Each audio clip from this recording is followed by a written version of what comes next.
ஒரு தடவை சச்சிதானந்தனை திருவண்ணாமலைக்கு முற்றத்தை கூப்பிட்டுருந்தோம். அவர் சொன்னார், அவர் பெரிய போயிட்டு ஒரு 2-3-4 வருஷத்துக்கு முன்னாடி அவருடைய பெயர் வந்து நோபல் பரிசுக்கெலாம் ரெக்கமெண்ட் ஆச்சு. பல டிவிலாம் அனௌன்ஸ் பண்ணிட்டாங்க அவருக்கு தான் நோபல். அப்புறம் ஏதோ மிஸ் ஆச்சு. அவர் திருவண்ணாமலையில் கூப்பிட்டு வந்து டேனிஷன் ஸ்கூலில் முற்றத்தில் பேச வச்சோம். அவர் சொன்னார், பைத்தியத்துக்கும் கவிஞனுக்குமான இடைவெளி இல்லை, அது ஒரு சின்ன கோடு. பல நேரங்களில் நாங்கள் அங்கே போயிடுவோம், அவங்க இங்கே வந்துடுவாங்க. எங்கள் வீட்டில் தொடர்ச்சியாக சித்த சுவாதீனம் பிடித்தவங்க அவங்கள தனியாக அடைச்சி வைக்கிறதுக்கு அல்லது வாழறதுக்குன்னே ஒரு அறை இருக்கும். அந்த அறையில் எங்கள் சின்ன பாட்டி இருந்தாங்க, எங்கள் சித்தி இருந்தாங்க, யாராவது ஒருத்தர் ரெகுலராக அங்கே இருந்துன்னே இருப்பாங்க.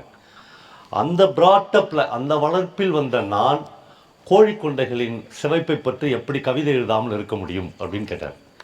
எனக்கு பயங்கர ஆச்சரியமாச்சு.